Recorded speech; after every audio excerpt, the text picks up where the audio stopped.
This episode is brought to you by Quince. Now, if you live in a certain part of the United States right now, your nights may be starting to cool off. They are not here in Los Angeles, and they won't for some time. But if you're in that position, you may be thinking about making your bedroom a little more cozy, and switching to Quince bedding might be the best move you make this season. Quince's bedding delivers high-end materials at half the price of similar brands. By partnering directly with top factories using safe, ethical practices, they cut out the middlemen so you get the best without the markup. We're still using our Quince sheets right now, and it's really transformed my sleep quality. And the craftsmanship, I did not realize there could be craftsmanship in a sheet. But as it turns out, there is. There's a whole world of sheets out there I didn't understand, guys. Level up your bedding this fall with Quince.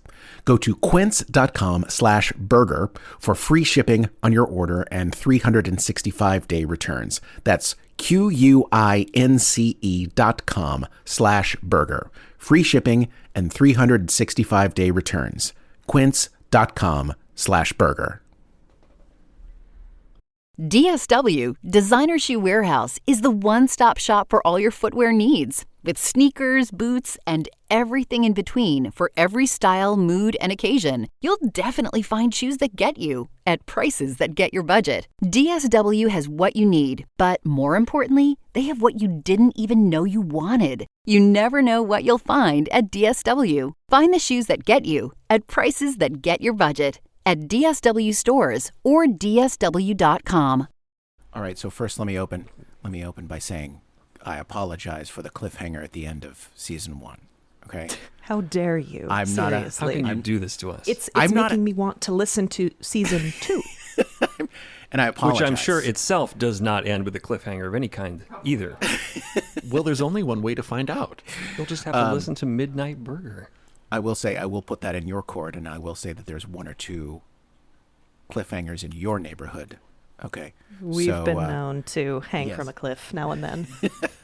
Well, I think mutual enjoyers of cliffhangers would enjoy Midnight Burger and Midst. Maybe if you like cliffhangers, you should enjoy listeing to both. Yes, and that's... Yeah, what is going on here? Should we explain what's happening? What is going on here? That was a bit of a cold open, I guess, wasn't it? So if you if you're listening to this on the Midnight Burger feed, then you know who I am. Hi, I'm Joe. I'm the creator of Midnight Burger, and I am here with some friends. Yes, the creators of the Midst podcast. Hello to all 3 of you. Yes, if you're listening to this on the Midst stream, hello, then you know our voices. You know us as your narrators, perhaps as third person, perhaps even by our names. I'm Sarah. I am Zen. And I am Matt. And we are the narrators and co-creators of Midst. And what a pleasure to be chatting with Joe Fisher, the creator of Midnight Burger today. Midnight Burger is engrossing, mystifying, fascinating. Thanks for chatting with us today. We're excited to share with all of you listeners out there a little Midnight Burger if you're hearing this on the Midst feed. And if you're on the Midnight Burger feed, a little bit of Midst. Yes, and if you're on the Midnight Burger feed, we are very excited to bringing Midst to you if you have not already heard it. Following this conversation, there will be, I believe, 3 episodes of Midst that you can listen to, and then after you do that, please immediately go subscribe to Midst anywhere you get podcasts, or you can go to their really amazing YouTube channel. Yes, there are some visuals to look at. And there's some really great visuals that go along with each episode.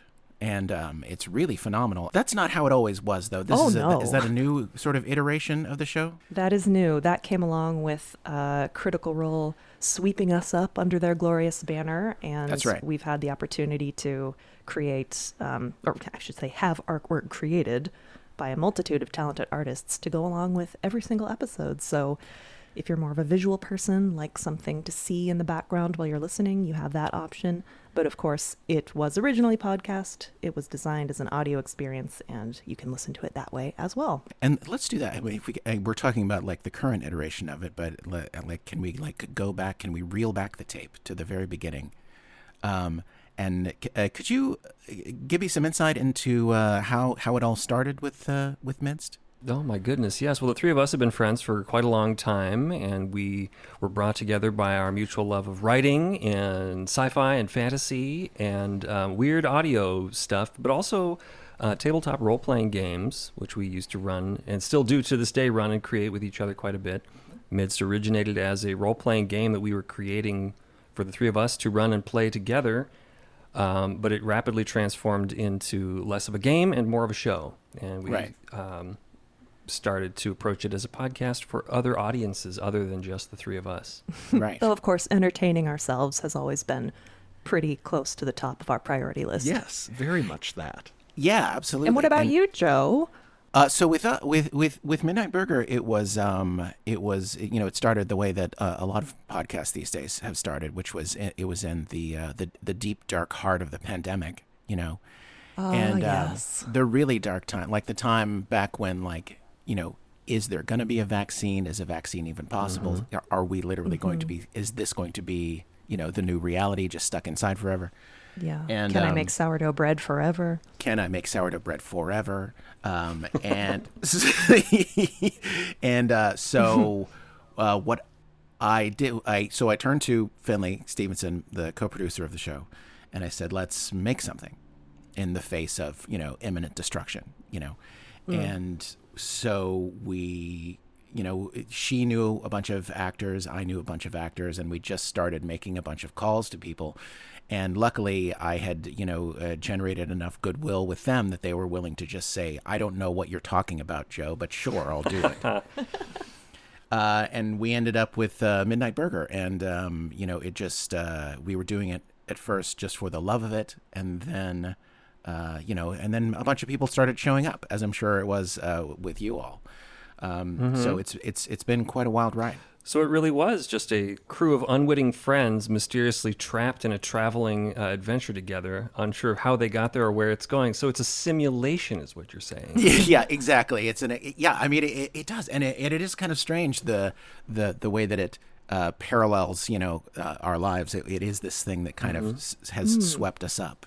The show, for those of you who don't know, it's about a time-traveling, dimension-spanning diner that sort of magically appears once a day anywhere in existence, right? They open at 6. We open at 6. And it's funny because I keep hearing from people that the show just kind of appeared in their life and they don't quite remember how it got into their life, in the same way that the diner uncanny. Ooh, spooky.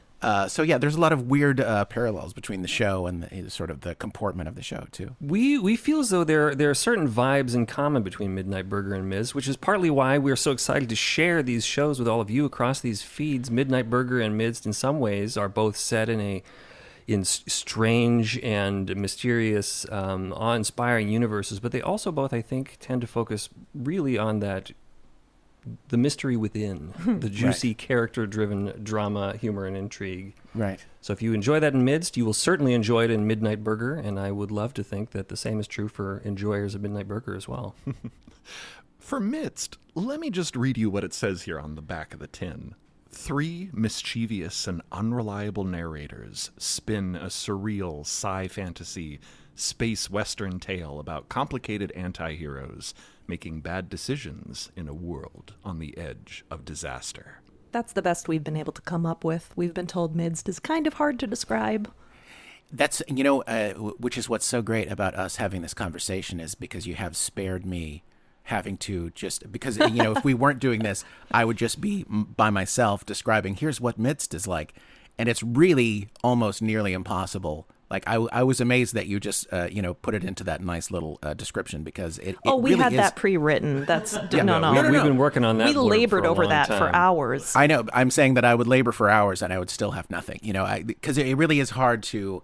It's one of those things where if you try to describe it shortly, you just keep disappointing yourself because there's so much in it, and it is so dense and complex. Well, likewise with Midnight Burger, I feel like saying that it's about a galaxy hopping or dimension hopping diner, you're only really getting the tip of the iceberg. Mm-hmm. Sure, that's in the story, but is it really all that it's about? Does that give you the full picture? There's much, much more. Yeah, it's just these elevator pitches are just they're so they're hard, man. They're so hard, aren't they? you know? Because it's just like, if that was the whole story, then I wouldn't go any further, you know, if it could just be described in a sentence. Well, we'll have to leave it to our dear listeners here to discover the stories for themselves. We're so excited for you on the Midst side to check out Midnight Burger. Yes, What a I believe glorious we're adventure sharing awaits you. season 1, episode 1 of Midnight Burger. That's a great Season place to 1, start. episode 1 of Midnight Burger. We'll be following this conversation. You can subscribe, of course, anywhere you get your podcasts, or just go to weopenat6.com.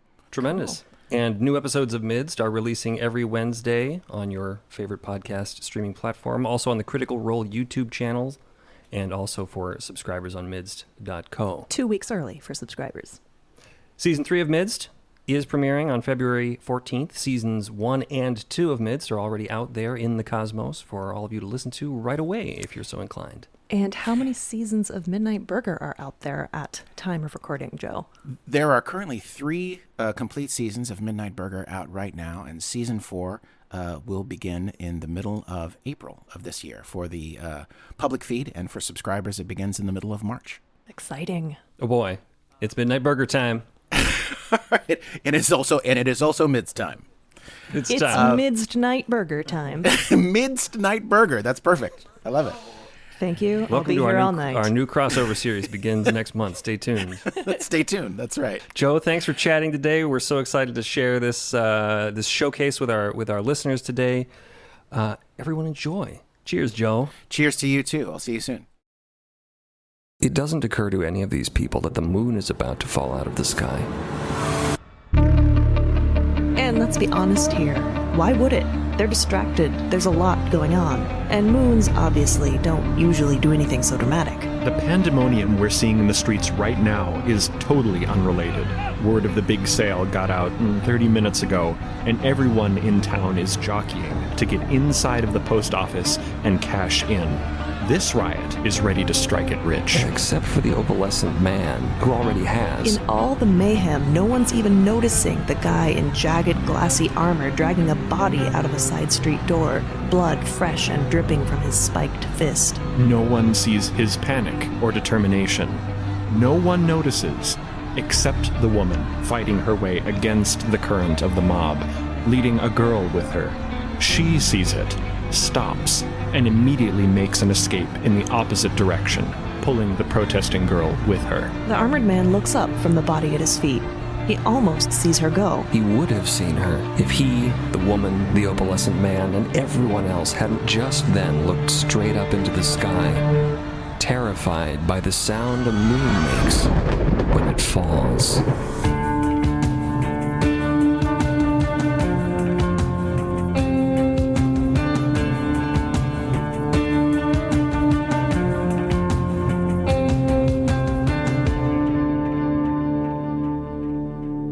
There is nothing this far out in the desert. Nothing except for one small cabin of sorts. It's a sort of odd, handmade patchwork hovel, home to just one person. The person who lives here doesn't really care about design or coziness. She cares about utility and function. Currently, she is trapped in her cabin by a horrible monster. More on that in a moment. She's not alone in the cabin. Her dog companion is here as well. The dog's name isn't Companion. No, it's Landlord. The dog's name is Landlord. You heard that right. Now that we're clear on that point. He's sort of a hound, sort of sitting there on his cushion under the table. He lets out a little... He's really old. He's kind of tired of this shit, to be honest. Lark, that's the woman's name. She's a kind of rangy, leathery, hawk-eyed Clint Eastwood type, if Clint Eastwood had dreadlocks and was a woman. So Lark is putting a blindfold on Landlord. It's not the first time this has happened, and he puts up with it with this kind of resigned tiredness. It's a safety precaution. It's in his best interests. He's been used as bait, he's been used as a guard dog, he's even been used from time to time, though rarely, as a friend. Lark doesn't really have many friends. She would laugh at you if you suggested that Landlord was her friend. Landlord is her dog. He's not even her dog. He's a dog. He lives in the hut. She lives in the hut. They're both here right now, in the dark, both in danger. And there's a blinding outside. Off in the distance, in the strange darkness that has texture to it outside the window, there's a creature. A large, gray, possibly beast, lumbering slowly across the plain beyond her house. It has vaguely the form of a horse, or maybe a really large dog, like a Great Dane or something, but with strange, gripping claws on the ends of its legs, not hooves or paws. And its skin hangs loosely off of its bones. It really seems rather emaciated, but has this abundance of loose, pebbly, disgusting skin, like elephant skin hanging off of a dying horse. It's gross, and its head is even worse. Up a long, sinuous neck that reaches up to peer above the desert is a blooming morning glory-like mantle, a hooded frill. Flashes of light emit from tiny little barbs that emerge, that jut out from the center of this. The lights spackle the desert terrain, projecting into the dark, reflecting off of metal edges, sheet metal contours on Lark's shed, shack, house, hut. It's on the wrong side of the house, she thinks. Shit. She has a lantern in one hand, a hooded lantern with a trigger-activated lever. She's rigged it up herself. It has a tiny little spring attached. She can pop this hood open and shut. She is currently crouched down, back to the wall, underneath one of the very few windows that she has in her hut. She is inside, waiting for the right moment, and realizing that the blinding is in the wrong place. Carefully, keeping her eyes shut to prevent any reflection, extends an arm, raises the lantern, clicks the lantern open and shut, creating a flash, attracting the blinding's attention. The blinding seems to have become fixated on the glass of the window pane on this side of her house, the window that she is currently crouching under. She should have prepared for that, of course, but, well, this is the situation now, and she's going to have to deal with it. She reaches out, giving landlord a reassuring pat, reassuring him. She's fine. She doesn't care. She's done this before. In fact, she's so practiced at having hunted this particular variety of beast, she has prepared a lavish banquet for it. In the front yard, a cow carcass lying there, awaiting her prey. A cow is a good word for it. It may not be a cow in the strictest sense. It's similar to a cow. It has things in common with a cow. Eyes, principally being the most important in this case. The eyes are dead, but wide open, staring, and most importantly, still glassy and reflective. She has attempted to make it extra visible by carving its eyelids off. If only the blinding could see them. Anyway, back to the case of getting it around to the other side of the house. Lark, casting her eyes about the interior of her cabin, sees the small table that landlord is currently crouched beneath, the few belongings that she has meticulously gathered over the course of her years here, small survival materials and so on, and identifies a shelf of some drying glassware hanging outside of the window on her front stoop. The blinding's lights, sort of a visual echolocation. Photolocation, maybe is the right term. Maybe we'll get lucky and that will be the right term. Its lights are beaming through the window just above her head, reflecting around in the interior of her cabin. It is pacing closer and closer through the darkness across the desert, zeroing in on her position. And now is her chance. Its lights are through the window. It is looking inside of her cabin, and she flashes her lantern across the space, not out the window, across the space at the glassware, which glimmers. The blinding moves with blinding speed. She instantly feels a change in the blinding's anatomy. Its musculature going rigid. There's sort of a small tremor that passes in the intervening space between the blinding and her house, and as its footpads come ever closer and begin to skirt round the cabin, she knows that her efforts have paid off. She also knows she's running out of time. The darkness inside her hut. Let's make this very clear. The darkness is outside because it is dark. The darkness is also inside, and we don't mean that in the sense that it is dark in both places. We mean that literally the darkness is inside of her hut. The darkness in this desert is not like any darkness you've ever known.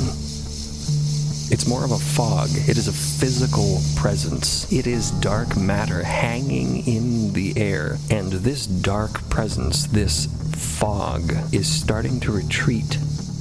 It is soon to be day. And the moment it is, the blinding is gone. She will have lost it. So there's no time to waste. She is on the move across the hut, heading to the front door. She slips through it, silently. She's moving with precision, but speed. There's not a moment to lose. She's pulling something out of her pocket. It's a glove, a red glove. There's only one like it anywhere. The blinding's horrible, lithe form towers over the corpse of the cow in the yard. Its large mantle frill currently open. The glowing pneumatocysts of its internal sensory organs extended. A light flashes from the tip of one, and reflecting off of the glassy eye of the cow, that same pneumatocyst plunges in through the open ocular orbit of the beast. There's nothing quite like the sound of a blinding's barbs plunging into a dead creature's eyeballs. Or not necessarily even dead. Unfortunately, usually not dead. Lark is still approaching the blinding from behind, walking up to it calm as you please, pulling on this red glove onto her left hand. It's a strange glove, definitely handmade, hand-stitched seams running along it.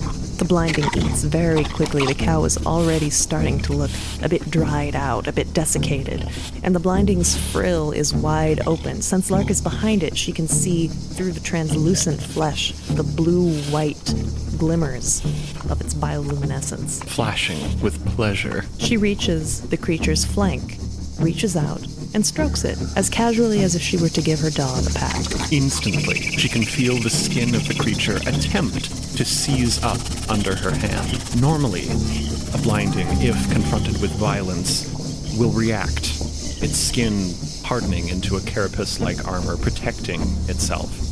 This causes the creature to not be worth quite as much once it has been processed. It also makes it near impossible to take down by more conventional means. In case you were wondering why Lark simply didn't charge up to it with a shotgun, which would be her normal way of doing things. No, she hunts them with her glove, touching them gently and putting them to sleep. Already, the blinding's muscles are contracting. It retracts its barbs from its meal and attempts to turn its head around to attack, but its reflexes are becoming sluggish already. Her red glove is still firmly in contact with its haunch.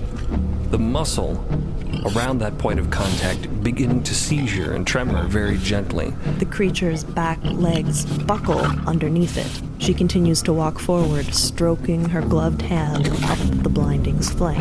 The front legs fall. The glowing tips of the barbs are flashing in a sort of chaotic, disorderly pattern, slowly dimming. And they begin to wink out, one by one, going dull. Within minutes, the blinding is dead, and Lark, wasting no time, cuts it open. She's mostly interested in the skin. The meat of a blinding is no good to anyone. It's disgusting. It's good to a few people, but she doesn't care about those people. No, it's the skin with its remarkable transforming and protective qualities that is particularly valuable, but only if it is freshly skinned from a recently dead blinding. Landlord comes wandering out of the door of the house, having somehow extricated himself from his blindfold. That's bad. If he'd done that earlier, that might have been a severe problem. Lark's heart does a tiny somersault. No, she doesn't care about the dog. It's whatever. She does. She actually does. She has a very slightly soft heart. She would never tell you any of this, which is why we are telling you. Landlord, coming forward, is delighted to find a pile of blinding viscera and begins snuffling in it joyously. He's one of the things to which a blinding's meat is not totally disgusting. Lark wrinkles her nose at the sight and continues with her work. As Lark works busily with her knife, the gray darkness of the night thins slightly, going hazy, and then abruptly is gone. Instant, brilliant daylight. This dawn is like arriving in Oz. Red rocks, green succulents, a bright, vibrant desert. A vast curtain of obsidian fog slides back, exposing the landscape. A sheer wall of darkness, retracting laterally, spanning from land to sky, horizon to horizon, like an opaque ocean of ink, draining sideways, translating smoothly, its face phasing through plants, rocks, Lark's cabin, through Lark. There it goes. The night. On the move, gliding silently away. Lark doesn't even notice. She's busy carving up a monster. This happens every day. She's not the sort to appreciate unrise and unset every day. From the outside of the darkness, it has a definite reflective edge. You can't see through it. It's like obsidian, utterly impenetrable.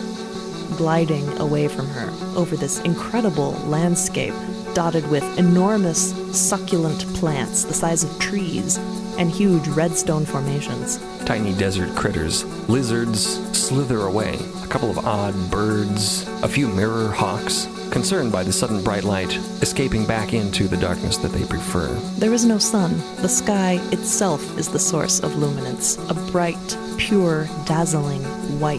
The curtain of darkness, stretching away across the landscape, suddenly passes over a tremendous hill, a glorious summit. This huge, red hill, a mountain almost, dominates the horizon. And a rough path trails off from Lark's cabin, connecting with a distant road, a road snaking toward the hill. She's already loading up the Blinding's carcass onto her vehicle, we'll call it for now. It's a sort of motorcycle. It's sort of motorcycle. Sort of a monocycle. It has one large wheel. It has a small sidecar. She's throwing the grim heap of blinding flesh into the sidecar, a gruesome passenger.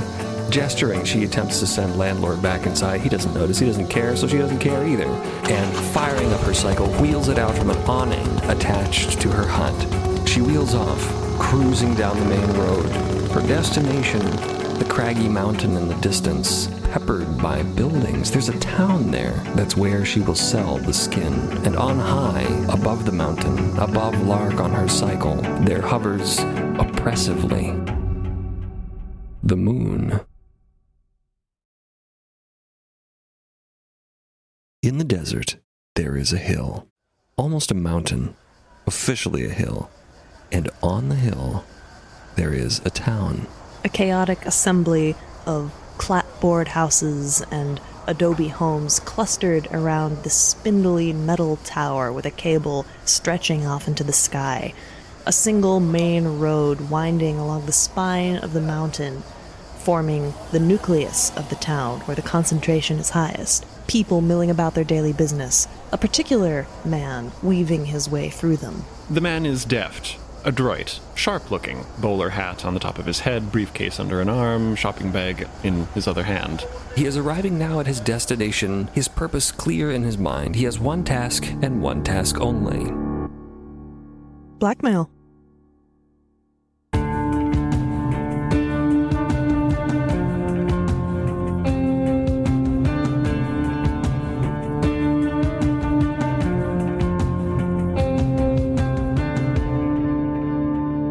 This man is Atticus Concord. He's a dandy sort of fellow, as we mentioned. The bowler hat, the suit, the briefcase, the shopping bag. The shopping bag is unrelated. He was out getting something for his sister, who he'll be visiting later. He is a sharp-looking guy. There's a slight edge of creepiness to him. Clearly, you already find him creepy because you know his mission now. As he proceeds down the street, the other residents of Stationary Hill cast their eyes his way. He sort of sticks out a little bit like a sore thumb, but a sore thumb in a suit. Let's just be clear about that. Like a really attractive sore thumb. Yeah, he has that self-assured, confident, vaguely theatrical, on-stage sort of quality. There is a slight edge to him, a slight creepiness. There is something not entirely quite right. There is more going on than meets the eye, and you would sense that if you talked to him. He's not talking to anyone now. He's making a beeline for the front door of his destination, the Black Candle Cabaret. What a sight it is amongst these other dusty and sort of worn-down buildings in Stationary Hill. This place has class. At least it's trying to have class. It has class. It actually does. Fake it till you make it, right? This place has done that precisely, and has come a long way.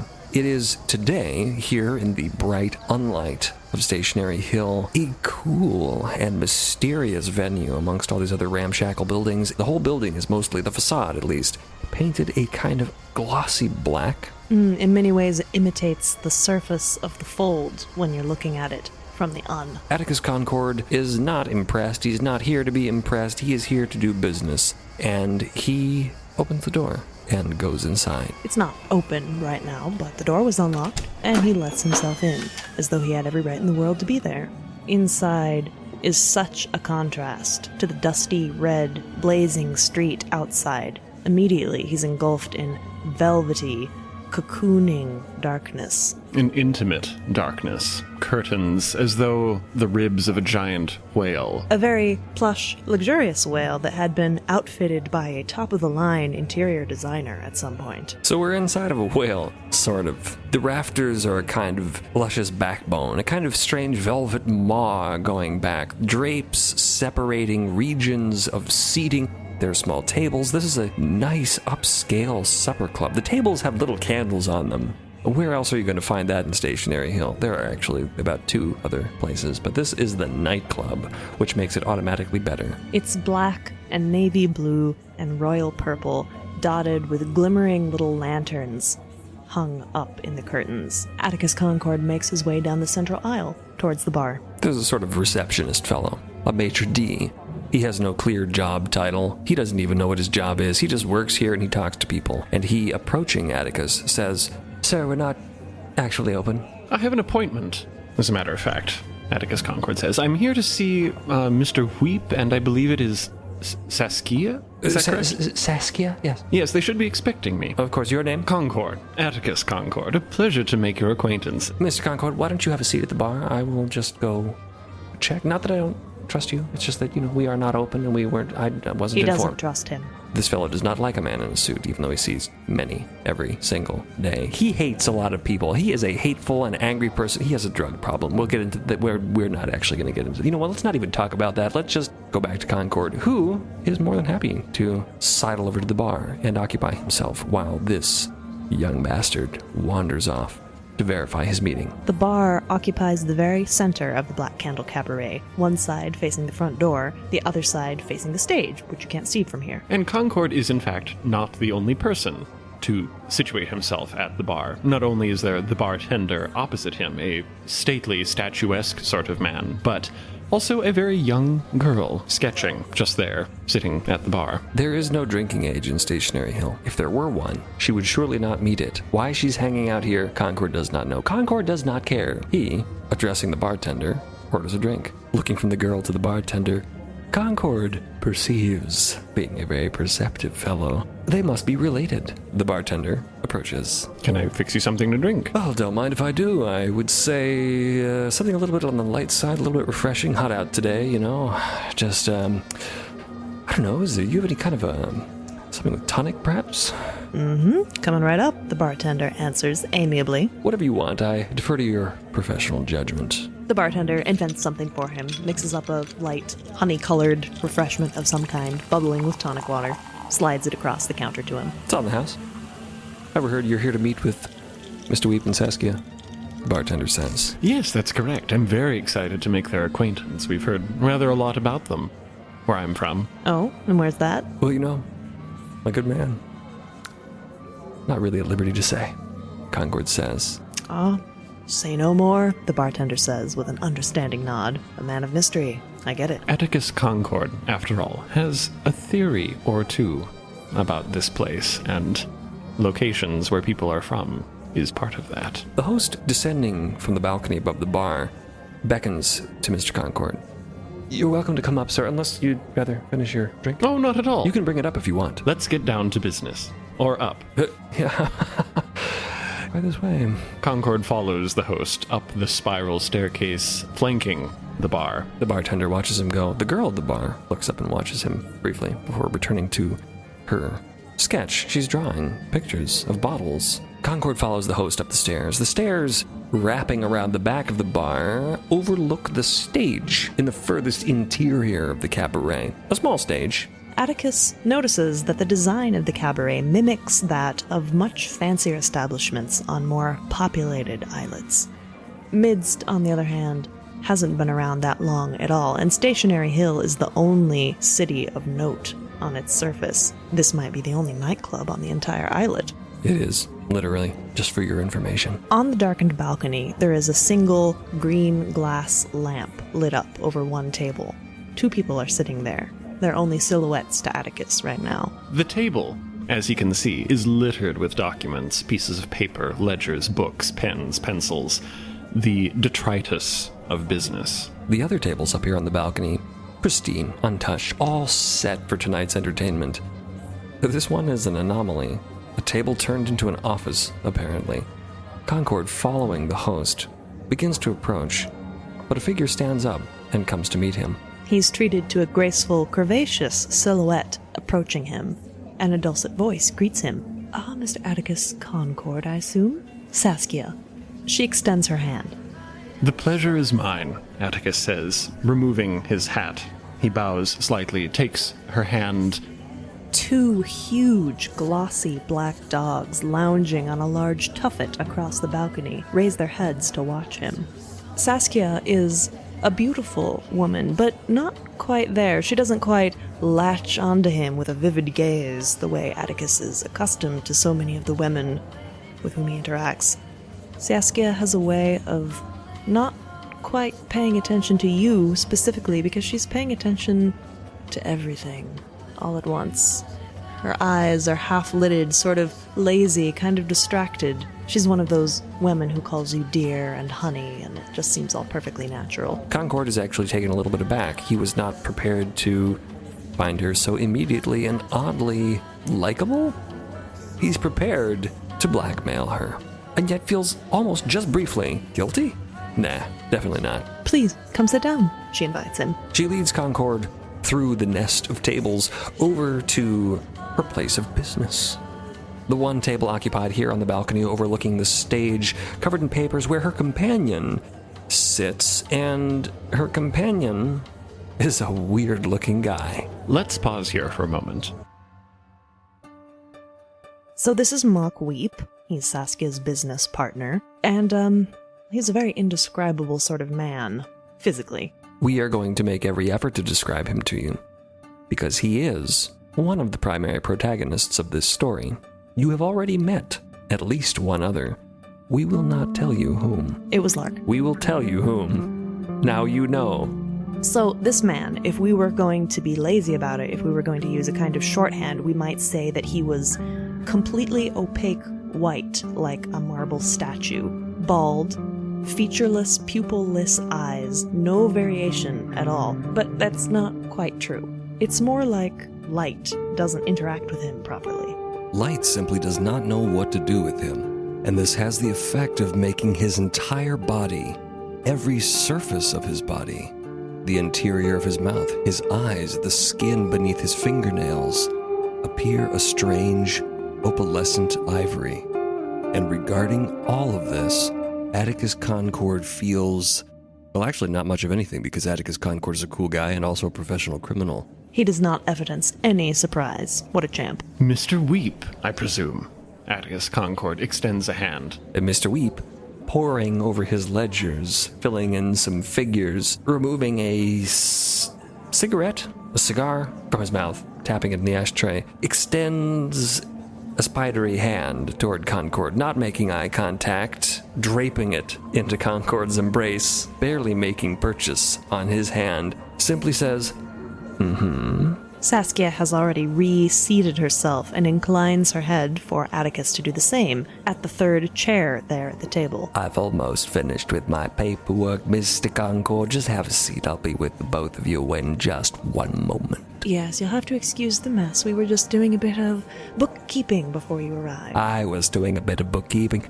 Saskia was merely keeping me company, Mr. Weep says, still not paying attention, scribbling some conclusion to his math, to his arithmetic. Well, that's not quite true, Weep. I was going over the choreography for tonight. You know that. He looks up, his strange blank eyes regarding her. Well, just because I don't have a piece of paper in front of me. Concord is watching this funky dynamic. He puts his briefcase down beside him. He puts his shopping bag down on the other side of the chair. Mock Weep's eyes light up. Well, they do nothing specifically. It's apparent that Mock Weep is looking at the shopping bag. Oh, he says, Mr. Concord, you really shouldn't have. And gliding his bizarre spider grip around, makes purchase upon the shopping bag and bringing it up onto the table. Just plucks it out of Atticus's possession. Not missing a beat, Concord says. Of course. A gift. Thank you so much for your time. I tremendously appreciate you seeing me on such short notice. Please, a gesture of my esteem. You're a really nice guy, Concord, he says, dumping the contents of the bag unceremoniously and somewhat roughly onto the table. The contents, of course, being a gift. Not intended for him, but for Concord's sister. Mr. Weep doesn't know, doesn't care. Atticus's palms did start to sweat for just a moment as he was considering whether this gift that he purchased for his sister would make an appropriate offering for this very delicate business/blackmail meeting. It is some kind of small, absurd, hand-carved, decorative nutcracker, which, let's be honest, as a gift for Concord's sister, is pretty shitty. Mr. Weep thinks it's terrific, though. He gasps. This is a really top-notch item, Concord. I don't know, how did you know that I really like things like this? Is this really a nutcracker? Concord, please tell us. I must know, Mr. Weep says, gazing avidly with his luminous owl eyes across the table. Both of them seem breathless with anticipation for Atticus Concord's answer. Absolutely. Do you have any nuts? You could give it a go. I don't know, we used to have all those left over from the Moors of the VIP, Yeah, let's call the down. fundraising thing. Sherman, Saskia has leaned over the railing to call down to the bar below. Sherman, have you got any of those mixed nuts left from the event the night before last? The voice comes up from below. No, afraid not. I think we, didn't... He's about to say Mr. Weep, but he doesn't. Weren't they all eaten? Mr. Weep ate them all. Mr. Weep knows he ate them all. This is all part of a master plan. Yeah, no, I just checked. There's no more in the cabinet here. Well, what do we pay you for, Sherman? Be creative. Bring me something else crunchy, ice cubes or something. There's a moment of silence. Yes, sir. Ice cubes coming right up. Hey, thanks. At least I can crunch some damn thing with this. Wouldn't want your gift to go to waste, Concord, now would we? Mr. Weep says, oscillating the cracker open and shut. This is pretty good, pretty smooth action. Anyway, I don't want to get too distracted here with this, though I really am very excited. It's not every day I get an unsolicited present from some nice fella I've only just met. I'm glad you're excited about it, and I must say thank you again for your time. I truly appreciate you taking a moment out of your busy schedules to have a quick chat with me. Well, we appreciate the letter of introduction you sent along ahead. Yeah, that was really quite informative, Mr. Concord. I think we would waste a lot of time with you trying to explain to us why you're here, but I think I got a clear picture. So why don't you just lay it on us, all right? Let's not waste any time. Tell us the story. Why are you here today? Absolutely. Well, as someone involved in the human resources industry, I work with a number of different organizations to help facilitate employees and actually transfer of talent between different institutions. Yep, I think I grasped as much from your letter, Mr. Concord. Mr. Weep is puffing on a cigarette and also having a drink of something with his other hand simultaneously while also brandishing the nutcracker. The girl from the bar comes up the stairs at this point with a basket of ice cubes. She's got an incredulous look on her face, edges towards the table, puts the ice cubes down, and looks at Mr. Weep. Hey, yeah, that's just the thing. Thanks a bunch. See you later.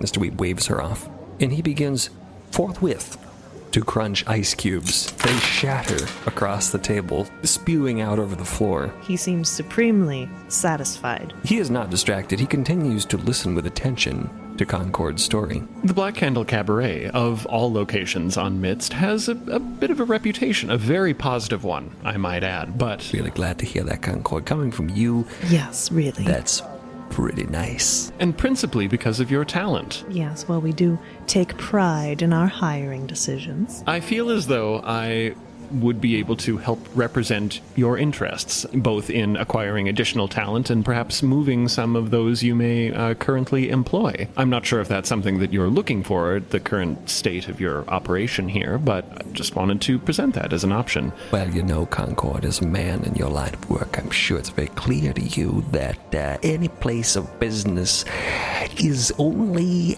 He looks at Saskia, looks back to Concord, as good as the people it employs. And so therefore here at the Black Candle Cabaret, Saskia and I are very interested in employing only the best of the best, and that's why we often turn to employment agencies to help us find the right candidates, if you know what I mean. Yes, there are a few employment agencies that we have established relationships with.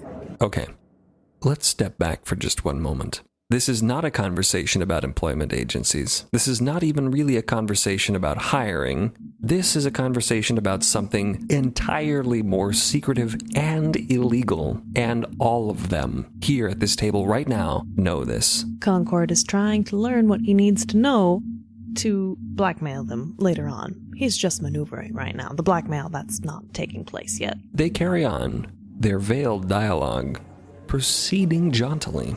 Mr. Weep cracking ice cube after ice cube. Saskia smiling, lazily, indulgently, never meeting anyone's eye. Concord lays out his case. He represents an organization with quite a few excellent candidates who would be prime for placement here at the Black Candle Cabaret. The Black Candle Cabaret would, theoretically, if all conditions are met, be interested in employing them.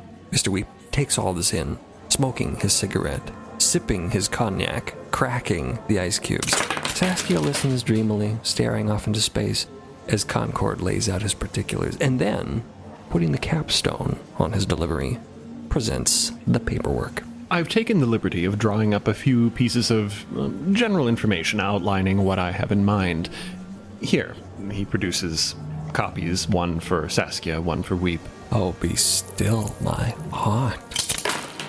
First you bring me presents, then you butter me up with a lot of nice things about my place, and now you brought me legal documents? This guy's got a special place in my heart. Saskia takes both the copies of the document and slides them across the table, positioning one in front of her and one in front of Mr. Weep, who doesn't look at it. If there's anything I like in life, Mr. Concord, Weep breathes almost seductively. It's a little spooky.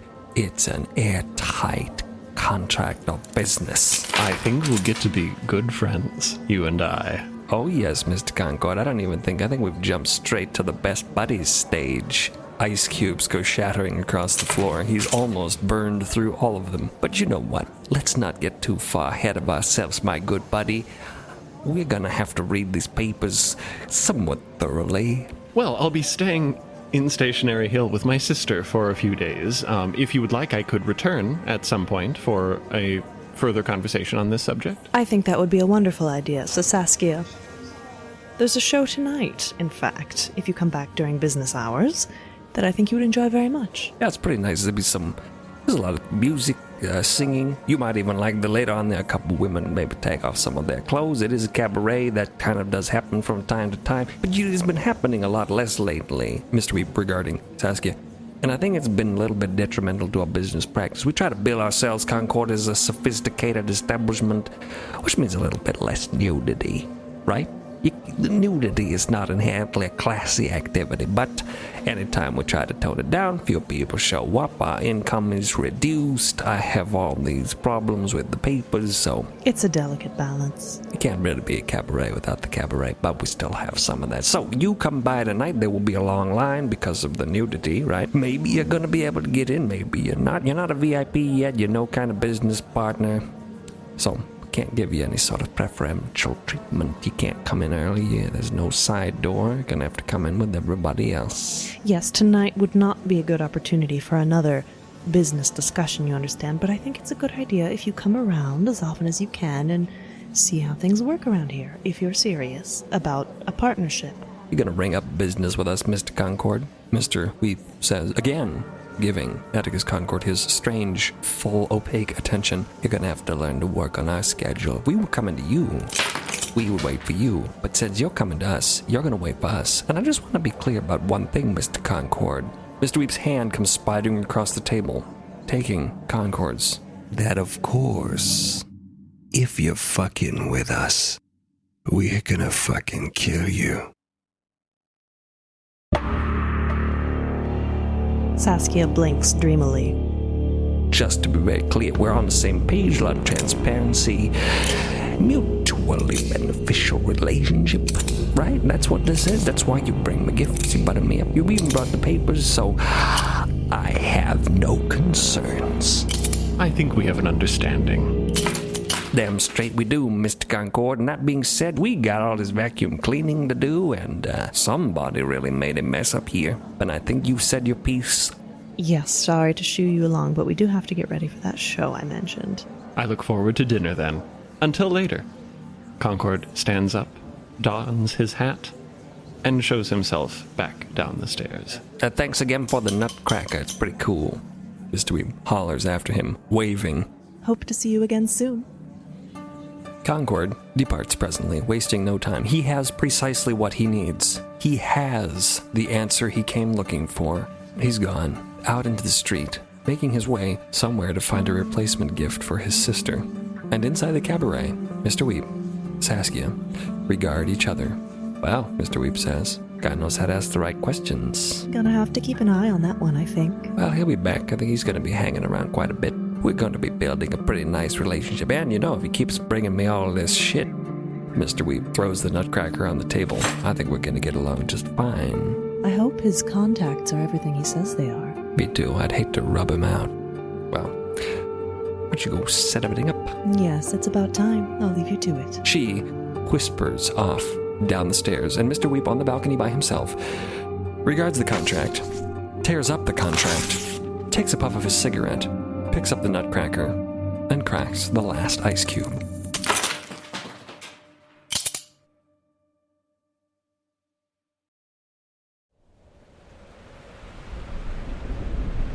Clouds above, clouds below. A twinkling expanse as far as the eye can see, the air glimmering in all directions with fine crystal particulates. Nothing and no one. The light blinding and iridescent almost, glowing from each and every chunk of this mica, this white, glassy rock that hangs weightless in the air. In much the same way that prisms refract light, twinkling sparkles of this omnipresent glow dance across the cloudscape. There are small crystals and large crystals, and gigantic ones, all floating in the breeze, wafting slowly through the air. And just there, emerging now from a cloud bank, is one particularly colossal, sharp, brilliant berg of this glassy substance. This is not a hospitable region for ships, and this berg in particular looks murderous, like it's taken down quite a few ships in its time. In fact, there's a piece of wreckage stuck to it right now, pinned against the bottom of it like a helium balloon that's trapped against the ceiling. In this case, it's more accurate to imagine a cruise ship upside down, trapped at the bottom of this berg. Oh, it has been for years. Belly up, buoyant, pressing against the underside of the crystalline formation, having risen here and stopped. Porthole after empty porthole reflecting the gleaming white light outside. And through one porthole, a little face looking out. The face of a boy. The face of a hostage.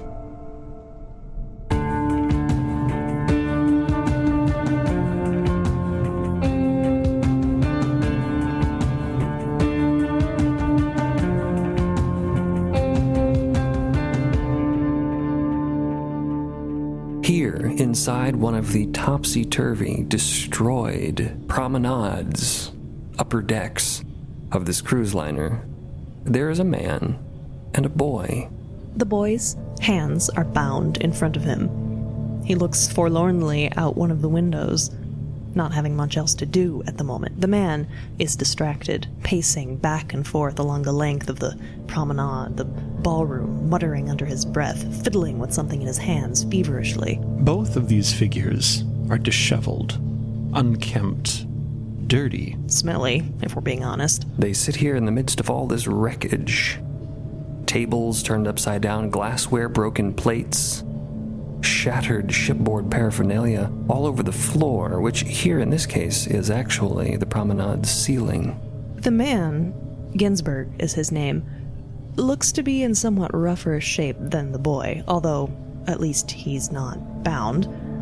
But he has a bandage wrapped around his head, some dirty browned blood seeping through it, some head wound that hadn't been properly tended to, recent. And he's got an earpiece on. He's shouldering this little ratty headphones-like thing. He is twizzling the dials on his contraption, this teletheric transducer in his hand, bats it on the side, trying to get a clearer signal, going over closer to the window, shoving the boy out of the way.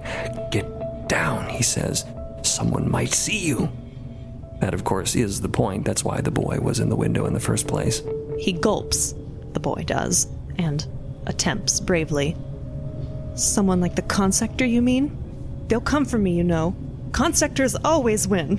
Ginsburg is going to say something sarcastic. He knows damn well the consectors do not always win, but he is interrupted, distracted by a sudden signal coming through his teletheric. A booming, bombastic voice.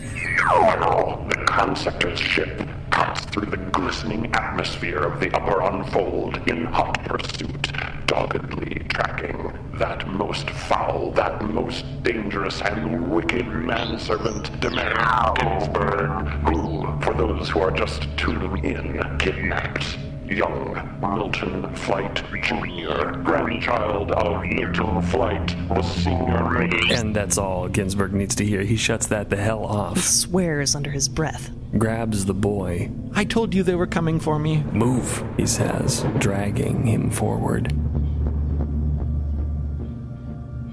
Outside the cruise ship, way off across the sky, just barely visible from one of the cruise liner's portholes, there comes a craft.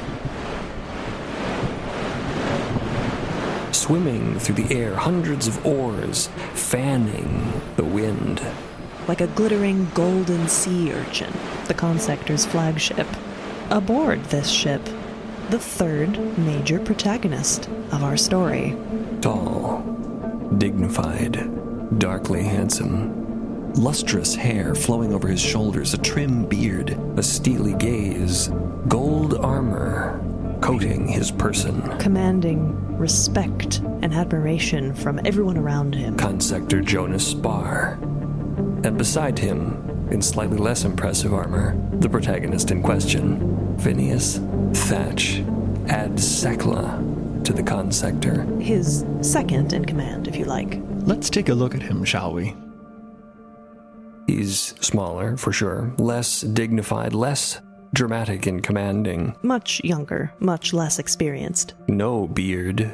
Short, dirty blonde hair. His armor silver where the consector's is gold. An impressive mica mace at his hip. The pair of them, these two men, walking and talking down the corridors of their craft, accompanied by an entire company of soldiers, they make an impressive and striking duo. That is largely thanks to Consector Spar. Phineas doesn't add very much to the equation. They walk and talk, discussing the strategy to come. And every one of their actions is narrated attentively by Jedediah Palm, who follows them. Jedediah Palm, the voice of the teletheric. The narrator we heard just moments ago. Familiar and beloved by those listeners at home, far away, tuned into the airwaves from their living rooms in the distant crystalline cities of the Palm, known so well, so intimately, having narrated the adventures of a dozen consectors previous to Jonas Spar. This man, Jedediah Palm, large and red-faced, he's sort of like a cross between like a circus ringmaster and a radio shock jockey. All bluster, all outrageous performance. All he cares about is that you keep listening. He speaks ceaselessly into a microphone being held for him by an attendant, more on that later, an almost unstoppable stream of narration coming poetically from his lips. He never has to stop to think about it, and it is perfectly exaggerated, perfectly calculated to ensnare and entrap the interest of those audiences at home clustered around their teletheric devices, Sound familiar? waiting breathlessly for the next step in the adventure of the consector. Oh, and what an adventure it is. Spar, walking now, they are headed down a deck towards the airlock, the company members in step behind them, turning to Phineas. "This'll be a simple operation, Finn. In and out. Just gotta pick up Ginsburg and get out of there. I don't personally believe he's that much of a danger to young Flight. Do you?" Well, no, sir. I imagine not. He's been with the family for years and took care of the boy, from what I understand. You did read his file, I hope. Oh, of course. If you've known Ginsburg as long as I have, Finn, you would know that Ginsburg is a weak-willed individual. Frankly, I'm astonished that he even got this far. Oh, you've met him? I've met him a number of times. Of course you know me. Rubbing shoulders with all these bigwigs, as it were. Anyway, Ginsburg, frankly, does not strike me as a rebel, and I am astonished that he even made it this far. He should be no challenge to us. Spar, the benevolent consector, apparently deigns to even speak to the help of the glamorous families that he works for. They descend into a marshalling room, where perhaps 100 or so soldiers, the consector's company, have assembled for this operation. I'm going to let you take the lead on this one, Phineas. Are you ready? Sure thing, sir. You take the lead, the company will follow. I will stay back just a bit. I'll keep an eye on things. Phineas hasn't led any company operations solo before. He's always been there to support Spar, to do whatever Spar asked of him. He's a little bit nervous to be put in charge, but this should be well within his abilities. After all, they have 100 or so company members, and they're only up against one man. Tired from days of running. Exhausted, hungry, probably. Spar pats Phineas on the back. Take it away, Phineas. The company members listen attentively. Even Palm silences his bombastic narration for a moment. And the intern turns the microphone to Phineas. All right, company, this should be a pretty easy mission. Just kind of an in and out.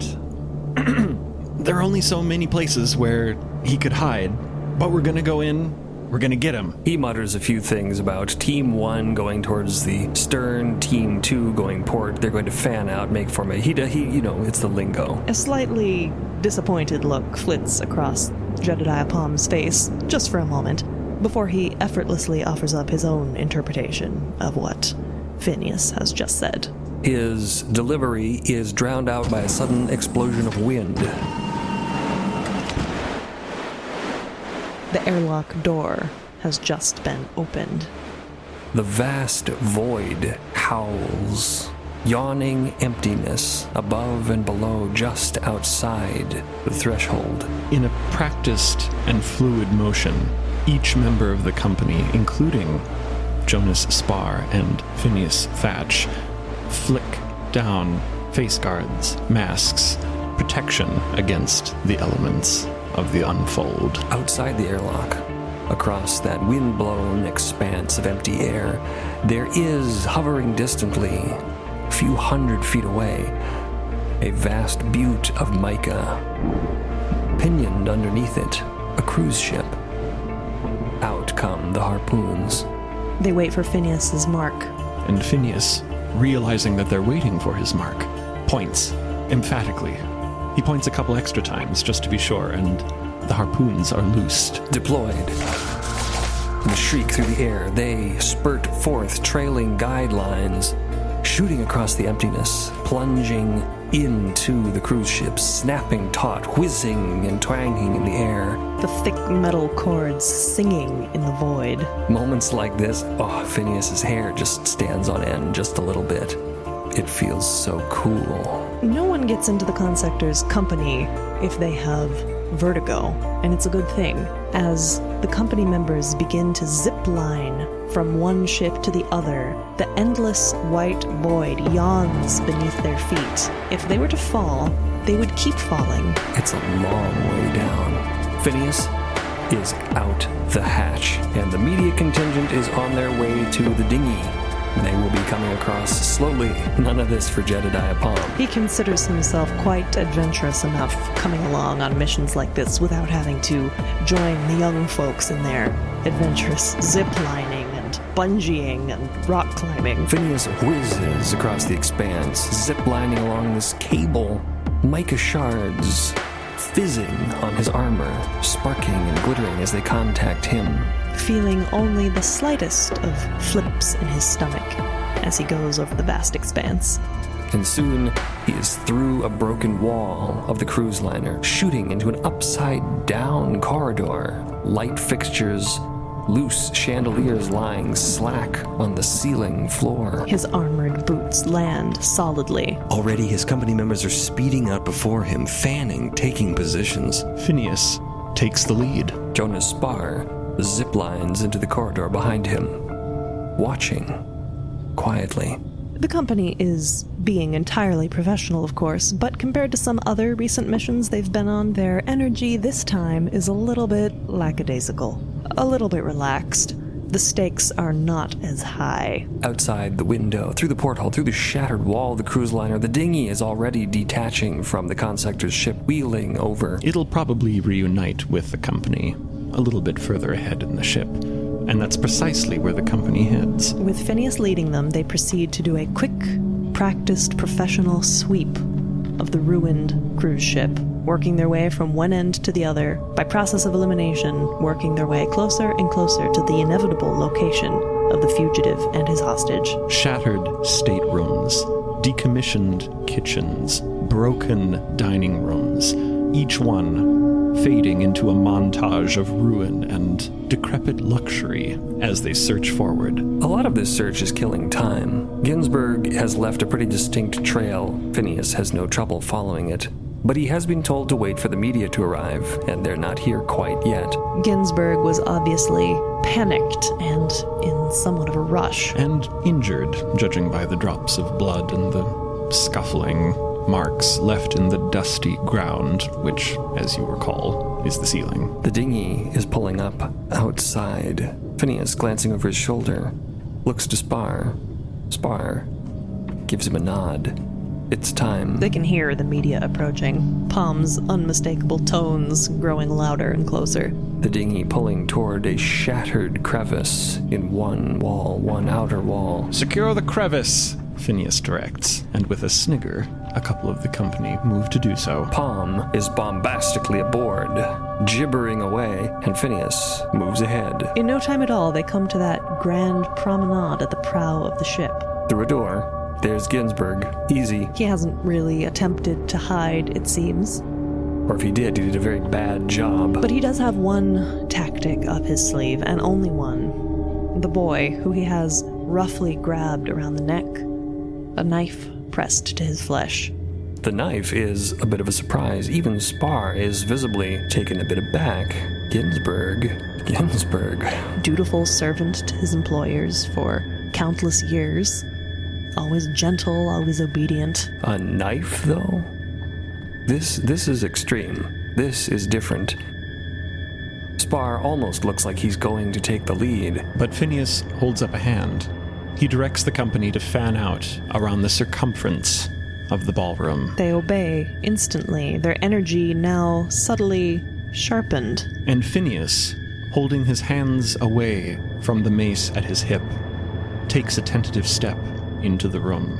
Stop, Ginsburg says. He seems like he wants to say something else, but he doesn't know quite what he's trying to do here. That's clear. He has no real objective. The boy senses his captor's hesitation. "Consector, help!" Ginsburg squeezes the kid. The kid shuts up. Ginsburg looks upset at having squeezed the kid. He relaxes his grip on the kid. He's not really a very good kidnapper. His face is a mask of tortured, conflicting emotions. This guy has seen some shit recently. Phineas can tell that Ginsburg doesn't really want to be doing this. Well, this exact thing with the boy and the knife and the whole thing. Maybe he can use that. Ginsburg, let's talk. You just stay right there, okay? Don't come any closer. I can stay here. I just want to talk. What are you trying to do here? I was trying to avoid this kind of thing, Thatch. What kind of thing? This standoff. I don't want this to be happening any more than you do. You can just let me go. I'll give him back to you, but just let me go. Ginsburg knows this isn't going to work. If Thatch were here by himself, it might. Maybe. One man to one man. But the entire company is here, and the media is there, and the media has just heard him say that. The look that comes over his face makes that abundantly clear. Ginsburg readjusts his grip on the boy. His palms are sweaty. His eyes are darting nervously from window to window, back and forth across the room, as though he's contemplating making a break for it, hurling himself out into the void. That's one form of escape. He looks suddenly unspeakably frustrated, so sick of all of this. He miserably drops the knife, lets go of the boy. Fuck it, he says. Palm, splutters in the background. The censors will have to take care of that one at home. You must know we can't just let you go, Ginsburg. I know that, Ginsburg says. The boy has already been taken safely into custody. He immediately went running towards the few of the nearest company members. I know there's nothing I can do. Fine. I see. I understand. He looks absolutely dead. He has resigned himself to this. He has been beaten. Whatever it is he wanted, he cannot have. Wherever it was he was going, he will never go. There is no way out of this for him. Phineas feels a pang of sympathy. Spar is watching him. Ginsburg turns. He walks to the windows nearby, the portholes, looking out of them into the expanse. And Phineas closes the distance between Ginsburg and himself. He takes up a position just a few feet behind Ginsburg. The boy, Milton Flight Jr., is being escorted from the chamber by the company. Spar has sauntered just a little bit closer, keeping an eye on the situation, watching. And as Palm interviews the boy, Phineas tries a slightly different tack with Ginsburg. You're not completely lost, Ginsburg. No, I know exactly where I'm going, Ginsburg says. He turns, looking Phineas square in the face. Back to the city with you, into a cell. Even those of us who were unlifts, who started with debts so deep, it seemed impossible that you could ever climb out. There is always hope. What are you talking about, kid? You're an Sekla. I'm a servant. I have nothing. I'm going nowhere. Whatever debt I may have had is now irreversibly quintupled. I'm swimming in it, drowning in kindness. I will never break even. I can't believe what I've done. And he sits on the ground. And Phineas, taking a step closer and laying a silver gauntleted hand on the manservant's shoulder. Spar is watching. We are, none of us, irredeemable in the eyes of the trust.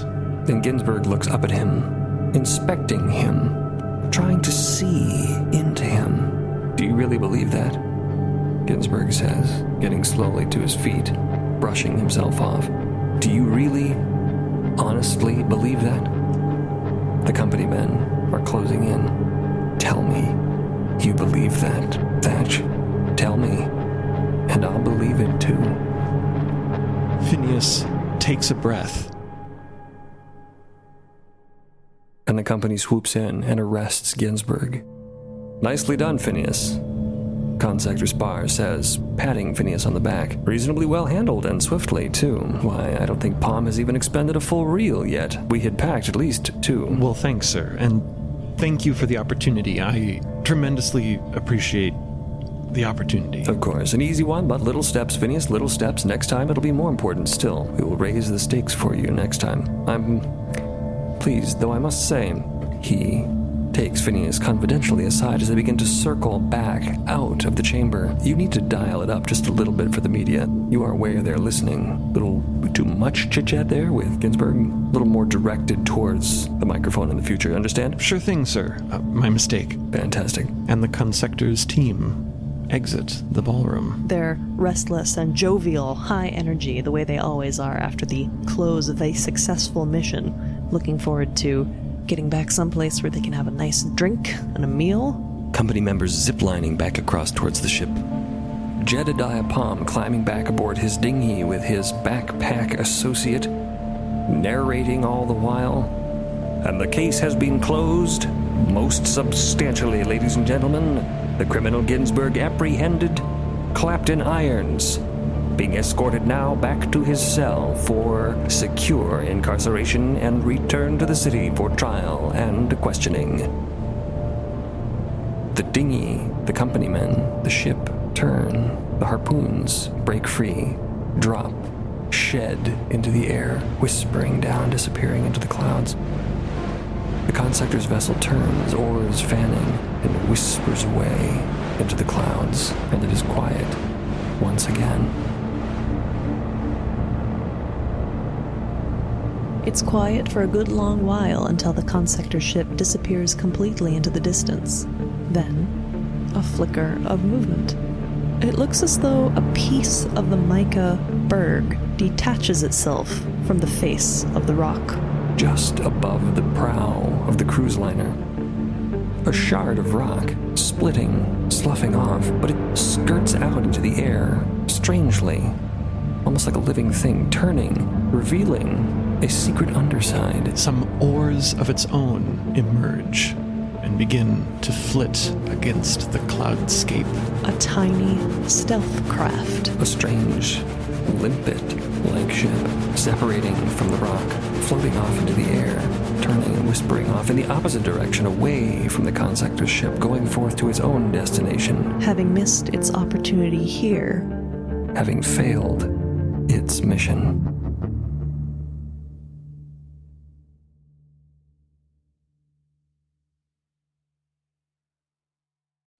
The Fable and Folly Network, where fiction producers flourish. This show is sponsored by BetterHelp. It's a simple truth. No matter who you are, mental health challenges can affect you, and how you manage them can make all the difference. That's why everyone should have access to mental health support that meets them where they are and helps them get through. BetterHelp provides online therapy on your schedule. It's flexible, simple to use, and more affordable than in-person therapy. Connect with a licensed therapist selected just for you.